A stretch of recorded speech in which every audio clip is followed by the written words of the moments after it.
आओ देखो नेक्स्ट अपन टॉपिक लिखते हैं national minorities commission NMC, national minorities commission. ठीक है, अपने चैप्टर नंबर 61 टीएमएच का। अब इसमें देखो दो इसके फॉर्म्स आएंगे, एक तो ये एग्जीक्यूटिव बॉडी के रूप में कब बना और एक स्टैट्यूटरी बॉडी। इंपॉर्टेंट तो वैसे स्टैट्यूटरी है लेकिन देख लेते हैं अपन। तो एग्जीक्यूटिव प्रपोजल आया 1978 में। एग्जीक्यूटिव का मतलब काउंसिल ऑफ मिनिस्टर, ठीक है, उनका प्रपोजल आया, एग्जीक्यूटिव रेजोल्यूशन से ही बना 1978 में। उसमें किस मिनिस्टर के अंडर है? मिनिस्ट्री ऑफ होम के अंडर में। ठीक है, तो अपन ने देखा कि कमीशन एस्टेब्लिश्ड ईयर 1978, लेकिन कैसा एग्जीक्यूटिव बॉडी इस समय तक ये रहा। फिर क्या हुआ 1992 के अंदर एक्ट पास हुआ इंडियन पार्लियामेंट द्वारा। तो अब जब एक्ट से जब किसी इंस्टीट्यूशन की बैकिंग होगी तो वो इंस्टीट्यूशन कैसा हो गया? वो स्टेचुरी हो गया। ठीक है, वैधानिक आयोग हो गया, वो सांविधिक आयोग हो गया। ठीक है ना, लेकिन कॉन्स्टिट्यूशनल नहीं हुआ। ठीक है, कॉन्स्टिट्यूशन में कहीं भी मेंशन नहीं है नेशनल माइनॉरिटी कमीशन का। कॉन्स्टिट्यूशन में जो मेंशन है वो केवल माइनॉरिटीज के बारे में मेंशन है।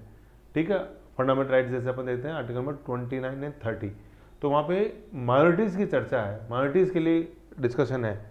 ठीक है, 29 और आर्टिकल 29 और article 30 fundamental rights part number 3, लेकिन वहाँ कहीं भी कमीशन वर्ड यूज़ नहीं है। समझ गए? तो ये अपन को समझना है कि ये कॉन्स्टिट्यूशनल बॉडी नहीं है, ये स्टैट्यूटरी बॉडी है। और स्थापना एस्टेब्लिशमेंट इसकी मूल रूप से जब हुई थी तो ये एक एग्जीक्यूटिव बॉडी था, एग्जीक्यूटिव के प्रपोजल से बना था।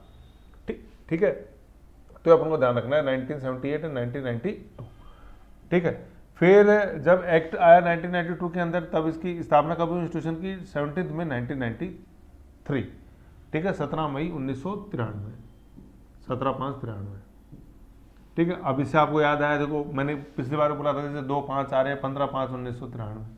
ठीक है, तो ये क्या हो गया? ये वुमेन कमीशन हो गया, नेशनल वुमेन कमीशन। और एनएचआरसी बताया 17 अक्टूबर 1993। ठीक है ना, ऐसे अपन को ध्यान में रखना है।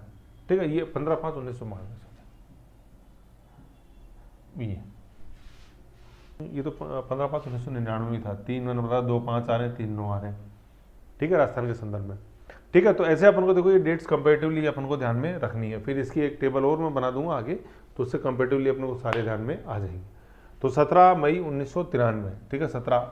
ठीक है, माइनॉरिटीज टोटल अपने 6 हैं, तो 17 जैसे अपन लिखते हैं तो 7 - 1 6 आ जाएंगी। 6 माइनॉरिटीज हैं अपने, मतलब बीजेपी, एमएससी। ठीक है, Buddhist, Jain, Parsi, Muslim, Sikh and ये क्रिश्चियन। सबसे लेटेस्ट जो है वो माइनॉरिटी के रूप में जुड़ने वाली वो जैन कम्युनिटी है, 2014 में जुड़ी। ठीक है, तो ऐसे 176 माइनॉरिटी ऐसे याद रखना है। और 1993 to 6 amendment in act done हुआ 1995 में, 2 साल बाद अमेंडमेंट हुआ। मिनिस्ट्री अब प्रेजेंट में किस मिनिस्ट्री के अंडर में? Minorities, ministry for welfare of minorities के अंडर में। और मूल रूप से जब ये 1978 में एग्जीक्यूटिव बॉडी के रूप में आया तब मिनिस्ट्री ऑफ होम के अंडर में था। फिर ये मिनिस्ट्री ऑफ माइनॉरिटीज की स्थापना कब हुई? 2006 में हुई, by dividing ministry of social justice and empowerment. उससे अलग निकल के हुआ ministry for the welfare of minorities 2006। जैसे अपन ने women and child development ministry पढ़ा था, WCD, वो भी 2006 में अलग हुआ था, मतलब अलग से बना। ठीक है, 2006, ऐसे ध्यान रखना। अब अपन देखते हैं कि इंस्टीट्यूशन का जो स्ट्रक्चर है वो क्या है। वो है 1+1+5, chairman, deputy chairman and 5 members. तो चेयरमैन प्लस 5 जो है ये कहाँ से होने चाहिए? ये कम्युनिटी से, मतलब ये एक चेयरमैन और ये 5, ये कहाँ से होने चाहिए? माइनॉरिटी कम्युनिटी से होने चाहिए। ये एक नॉन माइनॉरिटी हो सकता है डिप्टी चेयरमैन। वर्तमान में जो चेयरमैन है वो इकबाल सिंह लालपुरा, 2022 से 25 का मतलब 3 साल टेन्योर होता है। बिल्कुल सही आपने पकड़ा है, 3 साल लिखा हुआ है। प्रेजेंट में मार्च 2026 में पोस्ट वेकेंट है। ठीक है, इकबाल सिंह लालपुरा काफ़ी इंपॉर्टेंट नेम है, सिख हैं। ठीक है, सिंह और IPS हैं। और ये जो अपने ऑपरेशन ब्लू स्टार हुआ था तो भिंडरेवाला का जो अगेंस्ट में ऑपरेशन था उनमें बहुत बड़ा नाम था Iqbal Singh Lalpura. Salary and service condition decided by central government. ठीक है, मतलब ऑपरेशन ब्लू स्टार 1984 में जो इंदिरा गांधी ने किया था अपने गोल्डन टेम्पल सिख श्राइन जो है वहाँ से भिंडरावाले को निकालने के लिए। ठीक है, टेन्योर जो है मेंबर्स प्लस 1+1+5 सभी का 3 ईयर्स है।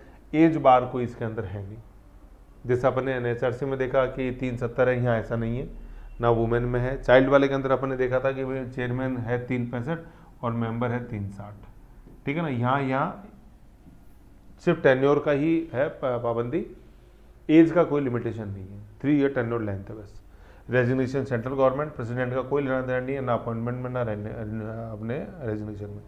रिमूवल क्या है? Same as women national commission for womens के चेयरमैन और मेंबर को हटाने के जो ग्राउंड है छः वही ग्राउंड है, बिल्कुल सीधे सीधे। जैसे आप देखो सबसे पहले तो इंसॉल्वेंट हो गया, ठीक है, ये इंसॉल्वेंट हो गया। सेकंड अपन देखते हैं कि sentenced by imprisonment by in any court of India, ठीक है। फिर unsound mind, incapable, health reason से फिजिकली या मेंटली अब्सेंस हुए 3 कॉन्जिक्यूटिव मीटिंग्स में विदाउट परमिशन, ठीक है। 3 कॉन्जिक्यूटिव मीटिंग से ये अब्सेंट रहे तो कॉन्जिक्यूटिव है, लगातार 3 मीटिंग्स, ठीक है। फिर अब्यूज दी पोजीशन, जैसे मैंने बताया था कि किसी भी तरीके से अपनी पोजीशन को दुरुपयोग करने की कोशिश करी तो टोटल 6 ग्राउंड हो गए, इंसॉल्वेंट, सेंटेंस, ठीक है, अनसाउंड माइंड, इनकेपेबल, ये दोनों एक हो जाते हैं। फिर एब्सेंस और अब्यूज ही हो गया, ये एब्सेंस और अब्यूज। तो पिछली बार भी मैंने हमेशा एक क्लब करके आपको बताया मैं कि कैसे तरीके से याद रहेंगे, एक बार ठंडे दिमाग से रिवीजन करो, सब हो जाता है, ठीक है। फिर रिपोर्ट टू सेंट्रल गवर्नमेंट देते हैं एनुअली। माइनॉरिटीज, जैसा भी मैंने बताया, इंडिया के अंदर माइनॉरिटीज हैं ये 6 हैं, ठीक है। और ये इनका जो स्टेट बेसिस है देने का वो कल्चरल है, ठीक है ना। कल्चरल बेसिस पे अपन ने माइनॉरिटीज को डिफाइन, मतलब माइनॉरिटीज को सिलेक्शन किया हुआ है, ठीक है। ये टोटल अपन ने देखे 6 हैं, बुद्धिस्ट, जैन, पारसी, मुस्लिम, सिख, क्रिश्चियन। लेटेस्ट जैन ही है, मुझे मैंने बताया जैन कम्युनिटी 2014 में जुड़ी। फिर as per census 2001 these 6 communities constitute around 19%, 18.8, 19 मतलब 19% of Indian population, countries population. 6 minorities के अंडर में 6 टोटली 19% इंडियन पॉपुलेशन कॉन्स्टिट्यूट करती, ठीक है। माइनॉरिटी डिफाइन कॉन्स्टिट्यूशन में कहीं भी डिफाइन नहीं है, ठीक है, ये चीज़ आपको ध्यान देनी है। एक आप थोड़ा सा होमवर्क करो कि जैसे इन 6 कम्युनिटी है ना, इनमें सबसे ज़्यादा पॉपुलेशन किसकी है और सबसे कम किसकी है, ठीक है। तो जैसे अपन देखें Buddhist, Jain, Parsi, Muslim, Sikh and Christians, तो मुस्लिम पॉपुलेशन सबसे ज़्यादा है, बुद्धिस्ट सबसे कम है, ठीक है। यूँ सिक्किम में मिलते हैं अपने बुद्धिस्ट। फिर माइनॉरिटीज डिफाइन नहीं है कॉन्स्टिट्यूशन में, ये अपन को याद रखना है, ये बहुत इंपॉर्टेंट, ये बहुत से क्वेश्चन आता है कि माइनॉरिटीज जो है whether they are defined in constitution और not, they are not defined in constitution. तो कॉन्स्टिट्यूशन का जो आर्टिकल माइनॉरिटी से डील करता है, ये फंडामेंटल राइट है अपना, उसके तहत आर्टिकल है, आर्टिकल नंबर 29 एंड 30। तो अब right to equality, right to freedom, culture and education right, ठीक है। फिर right against exploitation, right to constitutional remedy, ठीक, ऐसे अपन देखते हैं। तो ये कल्चर एंड एजुकेशन राइट है अपना, थर्ड फंडामेंटल राइट, ठीक है। ये इसके तहत ये अपने, हाँ, इसमें इंक्लूडेड है अपने right to equality, then right to freedom, then cultural and educational rights, ठीक है ना, ऐसे अपन को ध्यान में रखना है। सॉरी, थर्ड नहीं, फिफ्थ है, फिफ्थ फंडामेंटल राइट है ये, मतलब सबसे पहले right to equality, then right to freedom, then right against exploitation, ठीक है, देन अपने right to freedom of religion, then minorities and then ये अपने रेमेडी, ऐसे याद है। EFE and EFE RMR, equality, freedom, अपने एक्सप्लॉइटेशन, ठीक है, देन R अपने फ्रीडम रिलीजन, M ये कल्चरल एजुकेशन राइट, ये माइनॉरिटीज वाला, ठीक है ना। RCR लिख दो या RMR लिख दो, RCR, ठीक है, कल्चरल एजुकेशन राइट, देन ये कॉन्स्टिट्यूशनल रेमेडी आर्टिकल 32 जो अपने रीट्स हैं, PCM, HMPCQ, habeas corpus, mandamus, prohibition, certiorari, quo warranto, तो 5 रिट्स हैं। कल्चरल एजुकेशन राइट में 6 माइनॉरिटीज हैं। ये right to constitutional remedy article 32, उसमें 5 रिट्स हैं, टोटल 5। आर्टिकल 32 के तहत सुप्रीम कोर्ट जारी करता है, आपको पता है, रिट, और आर्टिकल 226 के तहत हाई कोर्ट जारी करता है रिट, 5, ठीक है। तो ऐसे ही है। तो देखो समझने वाली बात क्या है, कॉन्स्टिट्यूशन में कहीं भी डिफाइन नहीं है माइनॉरिटीज का जो मेंशन है, protection of interest for minorities, तो अपना 5th फंडामेंटल राइट है, यहाँ लिख लेना 5th फंडामेंटल राइट, ठीक है। एक सीक्वेंस में याद होने चाहिए fundamental right, right to equality, right to freedom, right against exploitation, 3 तो हो गए, EFE, देन RCR, ठीक है, right to freedom of religion, अपने 4th 25 से 28, फिर 29, 30 अपने cultural education right, and then 31 repeat 32 right to right, 6th fundamental right जो है article 32 right to constitutional remedy, 5 writs, ठीक है। ऐसे अपन को समझना है। अब जैसे अपन कॉन्स्टिट्यूशन में जैसे बात करते हैं तो इनको 2 तरह के राइट्स अपन को देखने को मिलते हैं, राइट्स बराबर, एक तो कॉमन राइट्स एंड एक separate domain rights. Common rights तो वो जो ये सिटीजन्स के साथ एंजॉय करते हैं, ठीक है, ये तो सभी फंडामेंटल राइट्स हो गए। फिर सेपरेट डोमेन राइट्स जो है वो एक्सक्लूसिवली जो इनको मिले हुए हैं, तो उसमें ही आता है अपना 5th फंडामेंटल राइट जो मैंने बताया मूल रूप से आर्टिकल 29-30, ठीक है। फिर सेपरेट का तो मैंने यहाँ बता रखा है, ये सेपरेट ये रहा। सेपरेट डोमेन में क्या है, कौन कौन से हैं, मेन रूप से आर्टिकल 29 जैसे मैंने बताया फंडामेंटल राइट्स, ठीक है, ये 29 आर्टिकल 29 आर्टिकल 30, ठीक है। इसमें तो आर्टिकल 20 में तो प्रोटेक्शन ऑफ इंटरेस्ट है, और 30 के अंदर इंस्टीट्यूशंस हैं, ये इंस्टीट्यूशन की बात है, समझ गए। ऐसे तो जो इंस्टीट्यूशन है ना, तो इसमें ऐसा नहीं कि केवल माइनॉरिटी एडमिशन ले सकता है, माइनॉरिटी को प्रायोरिटी दी जाती है, नॉन माइनॉरिटी भी इसमें एडमिशन ले सकते हैं। फिर जो अदर आर्टिकल्स हैं, आर्टिकल 347 है, जैसे अपन पढ़ेंगे language special provision related to certain classes, उसमें आता है।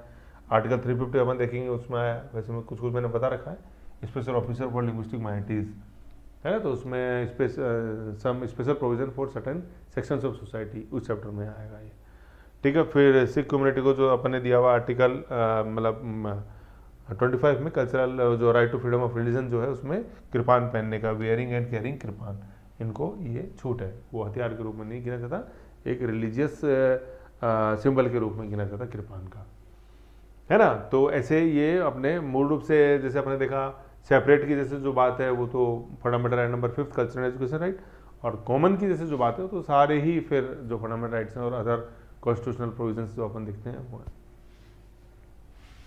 ठीक है। ऐसे है। फिर जैसे अपन स्टेट की बात करें, माइनॉरिटीज कमीशन की बात में, तो जहाँ तक राजस्थान के संदर्भ में बात करें अपन, तो जो 1992 अपने पेरेंट एक्ट देखा, उसी के तहत जैसे अपन देखते हैं ताकत पाते हुए राजस्थान गवर्नमेंट ने एक्ट पारित किया 2001 के अंदर, और उसी के तहत 2001 के अंदर Rajasthan state commission for minorities statutory body के रूप में स्थापित की गई है 2001, ठीक है 2001। और सेंटर पे क्या था, अभी अपने देखा 17 मई 1993, 17 मई 1993, ठीक है। और यहाँ राजस्थान में 2001 में स्ट्रक्चर क्या है, 1+4, सेंटर में स्ट्रक्चर क्या था 1+1+5 या 1+4, और टेन्योर है 3 ईयर्स का। प्रेजेंट में पोस्ट वैकेंट चेयरमैन की, और वही है जो माइनॉरिटीज़ के इंटरेस्ट को प्रोटेक्ट करना, वही बीजेपी एमएससी, ठीक है। और ये सिविल कोर्ट की पावर रखता है क्या, कि किसी भी अधिकारी को बुला सकता है, डॉक्यूमेंट को तलब कर सकता है ना, लेकिन सज़ा नहीं दे सकता, कोई पेनल्टी इम्पोज नहीं कर सकता, बस गवर्नमेंट को रिकमेंडेशन कर सकता है, ऐसे, ठीक है। फिर भी मतलब जो इसकी रिकमेंडेशंस हैं ये बहुत मायने रखती हैं, नज़रअंदाज नहीं किया जा सकता इन रिकमेंडेशंस को, संज्ञान लेना पड़ता है सरकार को। National commission for the women पढ़ा था तब मैंने बताया था, वो प्रेस के अंदर जो न्यूज़ थी पूरी रटा कर की, ऐसे तो गूगल में डाल के देखो तो आपको अपने आप समझ में आएगा, जब उनकी प्रेजेंट के अंदर न्यूज़ रहती हैं तो उससे आपको एक क्या कॉन्फिडेंस बनेगा। आप डालो कि national commission for minorities in news, मतलब गूगल में डाल के फिर इन न्यूज़ सर्च करो, तो आपको अपने आप समझ में आएंगी चीज़ें, तो उससे जब आप करंट में इसकी रेलिवेंस देखोगे ना टॉपिक की, तो आपको अच्छा मतलब कॉन्फिडेंस बनेगा, समझ गए। तो ऐसे अपना ये टॉपिक है शॉर्ट एंड स्वीट, मैंने जानबूझ के इनको नहीं खींचा है क्योंकि खींचने से कोई सेंस नहीं है। आपका तो बस इतना से काम है, एक बार जो मैंने पढ़ाया उसको थोड़ा मगअप करो, ठीक है, एक बार रिवीजन करो, थोड़ा सा करंट के अंदर देख के चलो, और एक कॉम्पैक्ट रूप के अंदर टॉपिक को अपने साथ समझ के चलो। और क्वेश्चन जैसे इसके आए हुए कौन कौन से माइनॉरिटीज़ हैं, कौन स्टेटस देता है, कौन ज़्यादा है, कौन कम है, टोटल पॉपुलेशन में कितना है, ठीक है, ये चीज़ है, ओके। ऐसे ये, और उसमें अपने नेशन स्टेट दोनों कंबाइंड जैसे देख लिए ये चीज़। तो ये हो गया अपने चैप्टर नंबर 61। नेक्स्ट अपन देखते हैं इन्फॉर्मेशन कमीशन आएंगे, ओके ओके।